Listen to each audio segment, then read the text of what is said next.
I remember the moment like it just happened. My name is Lindsay. I am 32 years old, and honestly, I still do not really know what I was thinking. I was sitting in the kitchen, talking with my sister Danny.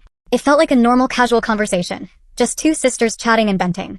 I was tired, a little annoyed with life, and I started saying things I probably should have kept in my head. You know when you talk too much because you feel safe, and later you realize you should have stayed quiet? That was exactly what happened. I do not think I planned for my husband Derek to hear what I said. But if I'm really honest with myself, maybe deep down I did not care enough to lower my voice either. I wanted to let my frustration out. I wanted Danny to listen, to agree, to comfort me. So I let the words spill out. I told her that if I had to do it all over again, I would not date Derek now. I said it in a light, careless way, like I was talking about a pair of shoes I would not buy again, or a haircut I regretted. I did not talk like I was describing my husband, the man I married, the person I promised to stay with for the rest of my life. I acted like it was nothing. I do not even fully know why I said it. Maybe I was bored with my life and wanted some drama. Maybe I wanted Danny to feel sorry for me. Maybe I wanted to feel like I had made some huge sacrifice by marrying him. The truth is, Derek was not doing anything wrong at that moment. He was in the other room, probably sitting on the couch, scrolling through his phone like he usually did after a long day at work. He was just relaxing, minding his own business. But the words came out of my mouth anyway. And then, everything changed. At first I did not notice anything. Danny just looked at me with that face she makes when I say something dramatic. She is used to my big emotions and my strong opinions. She did not respond right away. But there was a different kind of silence in the room. It felt heavy, like the air shifted. I turned my head slightly, and that is when I saw him. Derek was standing in the doorway. He did not shout. He did not ask me what I meant. He did not even look like he was angry. His face was calm, almost blank, but the look in his eyes was something I had never seen before. He stared at me for a second, like he was trying to understand if he had really heard what I said. Then he turned and walked away. A few seconds later, I heard the front door close. My stomach dropped. I felt a wave of worry and shock, but I pushed it away quickly. I was not expecting him to leave. I thought he would come into the kitchen and say something or argue with me, or at least tell me how much I had hurt him. Derek usually handled things quietly.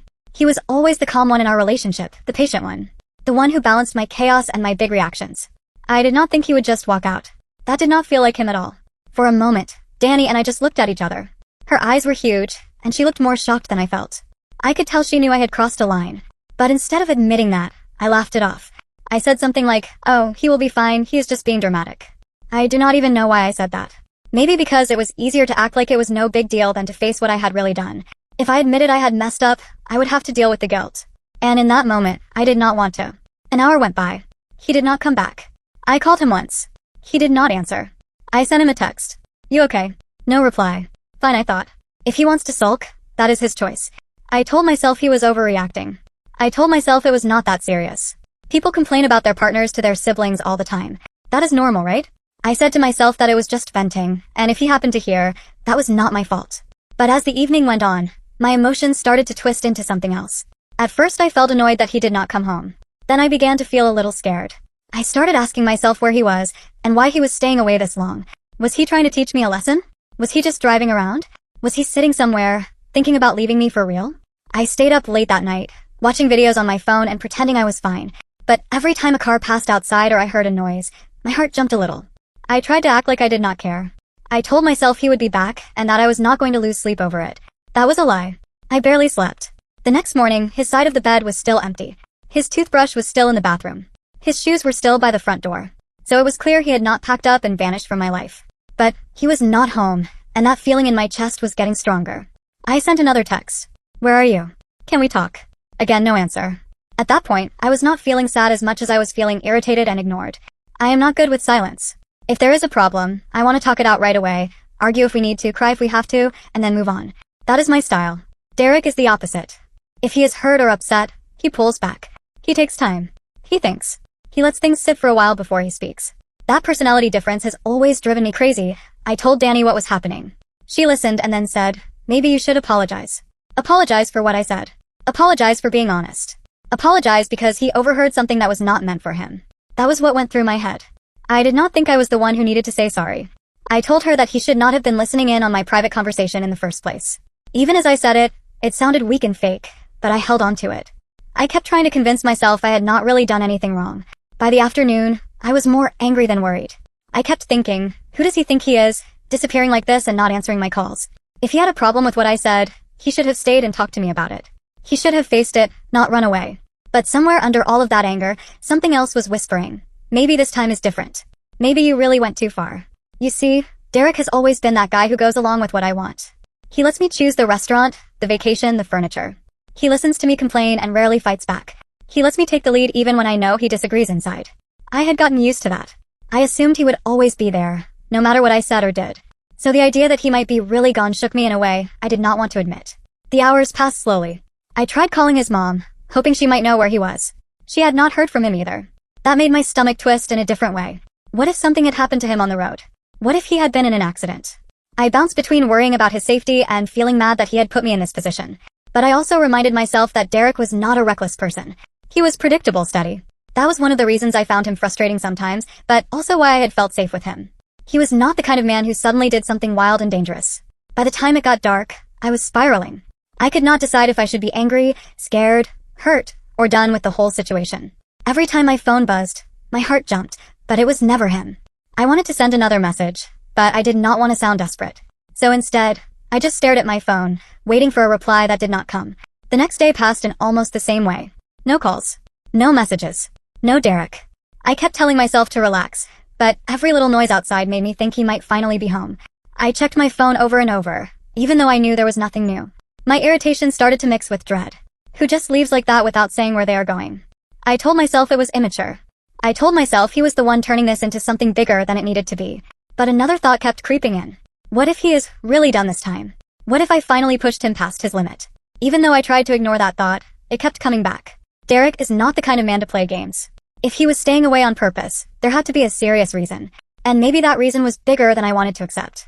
Around noon, Danny called to check on me. Have you heard from him yet, she asked, sounding careful and gentle. No, I snapped. And I added that the whole thing was ridiculous, that he was making this a bigger deal than it needed to be. Linz, she said quietly, you kind of made it a big deal first. I wanted to hang up. I wanted her to take my side completely, to tell me I was right. Instead, she said the thing I did not want to hear. That I had started this, that my words had hit him harder than I understood. You are supposed to be on my side, I told her. But even as I said it, I felt guilty. She was not wrong. I did make it big. I said something cruel about my own husband, and I said it like it was nothing. But in my mind, I still kept telling myself that I had not meant to hurt him. It was just venting. People vent all the time. They say things they do not truly mean. I convinced myself he was just being too sensitive. By the time evening came again, I decided I was done sitting around waiting. If he was not going to come back on his own, I would go look for him. I called his mom again, but she still had not heard from him. I called a couple of his friends. One of them, Mark, sounded honestly surprised when I asked if Derek had been in touch. He even asked me if everything was all right between us. I said yes too quickly and changed the subject. After that, I got in my car and drove around the city for a while, but I did not know where to go. Derek is not a man who goes to bars or disappears into some random place. He is not the type to crash at a friend's house without saying anything. The longer I drove, the more helpless I felt. When I got home, nothing had changed. His toothbrush was still there. His shoes were still by the door. But he was not. The house felt too quiet, too empty. I stood in the kitchen and stared at the front door, hoping it would open. It did not. Eventually, I opened our bank account on my phone. I was not even sure what I was looking for. Maybe I just wanted to feel like I was doing something. That is when I saw it. A charge from a hotel. He was not with his mom. He was not with a friend. He was not out sleeping in his car or doing something crazy. He was at a hotel alone. I did not know how to feel. In one way, I felt relieved. At least he was alive and safe. In another way, I felt angry. He was staying in a hotel, acting like I was some stranger he needed to get away from. I called the hotel right away. I was ready to demand they put him on the phone. But the person at the front desk would not tell me anything. She kept repeating that she could not share information about their guests. I wanted to yell at her, to explain that he was my husband, that I had a right to know. But it did not matter. She would not say anything. I hung up and started to write another text. I know where you are. Can you just stop being childish and come home so we can talk? My hands were shaking as I typed. I stared at the words on the screen. Then I deleted them. I told myself I was not going to beg. If he wanted to hide in some hotel, let him. But my stomach would not calm down. I hated this feeling of not being in control. Derek was supposed to be the steady one. The safe one. The one who forgave me and stayed, no matter what I said or did. That was the role I had given him in my head. So why was everything so different now? The next morning, I woke up in the same empty house. The silence felt heavier than before. I tried to distract myself with work, but my mind kept wandering back to him. Every email felt pointless. Every task felt fake. I kept repeating to myself that it was not that serious, that he just needed some time alone. But the longer he stayed away, the less I believed that. By the afternoon, I could not stand it anymore. I drove to the hotel. I went inside, walked up to the front desk, and tried to stay calm. I told them I was looking for my husband. I said his name. The woman behind the desk gave me the same answer as before. She said she could not confirm or deny anything about any guest. He is my husband, I said, trying not to raise my voice. I just want to talk to him. I got the same polite fake smile and the same useless apology. Feeling defeated and angry, I walked back to my car. I sat there with my hands on the steering wheel, staring straight ahead. For the first time in a long time, I felt real fear. What if he was not coming back? What if this was not just a short break for him? What if I had truly pushed him too far this time? Deep down, I knew this was not just about one comment to my sister. This was about all the times I had let my mouth run ahead of my heart. All the moments I had put my feelings above his, then expected him to forgive me and move on. But still, I was not ready to fully own that. I told myself that once I saw him, I would figure it out. I would talk my way out of it like I always did. I have always been good with words. I know how to twist things, how to explain, how to shift blame just enough so I do not look too bad. I thought I could do it again. Later that same evening, I finally heard the front door open. Derek walked in. He did not slam the door or throw his keys like I probably would have done if the roles were reversed. He stepped inside calmly, set his bag near the couch, and looked around for a moment. His expression was almost neutral. Not angry, not sad. Just controlled. That calmness scared me more than yelling would have. I was ready for a fight deep down. Ready to defend myself. Ready to argue. Ready to cry if needed. But he did not storm in like that. He just stood there, looking at me, and then he spoke. "We need to talk," he said. "No kidding," I replied, crossing my arms. My voice came out sharp and defensive, even though I knew I should probably be gentle. I could not help it. Feeling guilty makes me defensive. Admitting I am wrong feels like giving up power, and I hate that feeling. He sat down on the couch and motioned for me to sit too. I stayed where I was, leaning against the counter, acting like I was not that invested. "You going to explain why you vanished for 2 days?" I asked. "You could have at least sent a text." He sighed and rubbed his hands together like he was nervous or trying to warm them up. "I needed space," he said. "I needed time to think, to figure out how to talk to you after what I heard." I rolled my eyes. "Are we really doing this? You overheard one thing." One thing I said in a private conversation with my sister. "You're acting like it is the end of the world." "It was not just one thing," he replied. "You said you would never date me now. That if you could go back, you would not choose me." "Maybe I would not," I fired back before thinking. The words slipped out fast. As soon as they did, I felt a sting of regret, but, like always, I pushed it down and doubled down instead of taking them back. "You have changed, Derek. We both know it. You're not the same guy I married." I paused, trying to find a nicer way to say it, but my pride would not let me soften it. "You are lazier now. You have let yourself go. You do not even try anymore. Can you really blame me for feeling like maybe I would have chosen someone else?" He looked at me then, and I saw real pain in his eyes. Not anger. Not shock. Just hurt. But instead of yelling, he nodded slowly, like he had been expecting me to say it out loud at some point. "So that is it," he said quietly. "You think I am unattractive, and that is why you would not date me now." "Do not twist my words," I snapped. "I did not say I did not want to be with you. I said that if I could go back, I might have picked someone different." "That is not the same thing." "It sounds the same to me," he replied. "And you know what, maybe you are right. I have changed. I got older. I gained some weight. I got comfortable. But that is what happens when you are married. You build a life together. You settle in. At least that is what I thought we were doing." My face felt hot. A mix of embarrassment, guilt, and anger rushed through me. "So now this is my fault," I said. "You think I do not notice how distant you have been? You barely talk to me unless it is about bills or chores. You sit on your phone. You are not exactly making me feel excited about this relationship." "So it is my fault you said what you said?" he asked. "I am the reason you do not respect me enough to keep that kind of conversation away from where I can hear it." I threw my hands up in frustration. "You are twisting everything. I am saying that if you put in more effort, if you worked out a little, if you tried to show interest in me like you used to, maybe I would not feel the way I do." He stared at me for a long moment. Then he stood up slowly and looked me straight in the eye. "I think this says more about you than it does about me," he said. Fear and anger rose together in my chest. "What is that supposed to mean?" "It means," he said calmly, "that you do not see what you have. You have someone who has stayed with you through all your impulsive choices, your spending, your mood swings. Someone who never judged you. And instead of appreciating that, you look for ways to tear me down."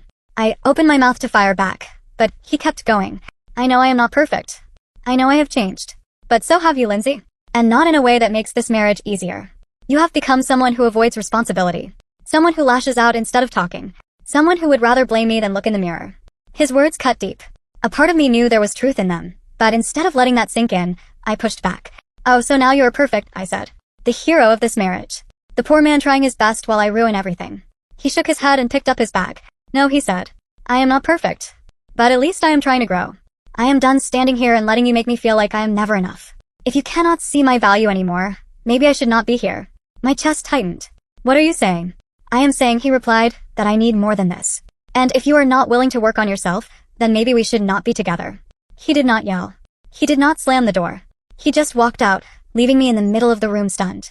I wanted to run after him, to grab his arm, to scream at him, to beg him to stay, but I froze. Over the next few weeks, reality hit me slowly, then all at once. He did not come back. Not even to pick up his mail at first. When we did communicate, it was short and polite. No more deep conversations. No more warmth. Just simple messages. Hope you are alright. I will come by this weekend to grab my things. That was it. He was not cruel, but he was distant. It was like a wall had gone up.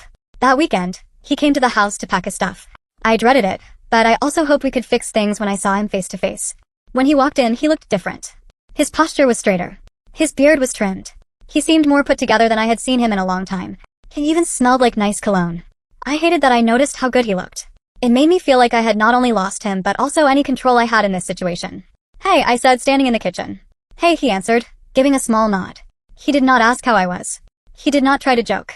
He just went straight to the bedroom and started putting his clothes into boxes. I followed him, not sure what to say but unable to stay silent. "Derek, can we talk?" He did not stop folding a shirt as he answered. "About what?" "About us," I said. "About what is happening?" He paused and looked at me. "About us, what is there to say, Lindsay? You made how you feel very clear." "I did not mean it like that," I said quickly. I was upset. I was not thinking. He shook his head. "You were thinking. You just did not think I would hear you." I felt a lump in my throat. "I did not mean to hurt you," I whispered. "But you did," he replied. "And it is not just that one thing. It is the way you talk to me, the way you treat me. Like I am always falling short. Like I am never good enough." I kept trying to ignore it. I kept telling myself you were just stressed, just venting. But the truth is, I have felt unwanted in my own marriage for a long time. His words hit me like a punch. I wanted to argue. I wanted to tell him he was exaggerating. But deep down, I knew he was not. "So that is it?" I asked. "You are giving up on us." I hated how my voice shook. "I am not giving up," he said calmly. "I am choosing myself. I am done trying to prove I am worth loving. I am done begging for basic respect. I deserve better than this." I stood there, feeling my world crumble. This was not the script in my head. In my mind, he was supposed to break, forgive me, and come back. That was the pattern I was used to. I would push too far, he would bend, and things would go back to normal. This time he was not bending.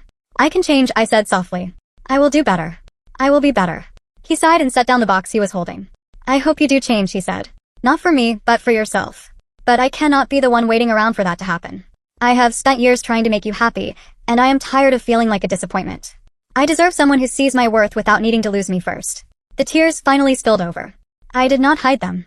I do not want to lose you," I said. "Please, Derek. We can fix this." He looked at me for a long time. For a moment, I thought he might soften. Maybe say we could try counseling. Maybe say we could start over slowly. But then he shook his head. "I already lost too much of myself trying to fix this," he said quietly. "I cannot do it anymore." He picked up the box and walked out of the room.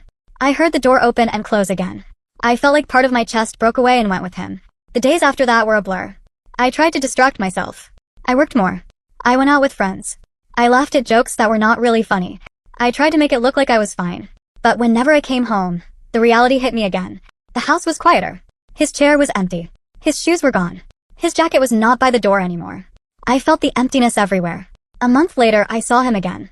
I walked into a coffee shop, and there he was, sitting at a small table with a woman I did not know. She was pretty in a soft, natural way. They were talking and laughing. He looked relaxed. He looked happy. Happier than I had seen him in a very long time. For a second, I wanted to march over there and remind him that I was still his wife. I wanted to say he had no right to move on yet. But I did not. I just stood there and watched. He glanced up and saw me. His smile faded for a moment, but he did not look mad or guilty. He just gave me a small nod, like he was acknowledging that I was there, part of his past. Then he turned back to the woman and their conversation. It felt like I was already a memory to him. As I walked out of the coffee shop, everything finally sank in. I had spent so much time picking faults in him, pointing at his flaws, complaining about the ways he had changed. I had wanted him to be something more exciting, more impressive, more perfect. I had not seen how much he was actually giving me. His patience, his loyalty, his quiet love, his steady presence. Now he was giving those things to someone else, and she looked like she appreciated them. For the first time in my life, I felt truly, deeply alone. Not because there was nobody around me, but because I finally understood something I had refused to see. It was not Derek who had failed me. It was me.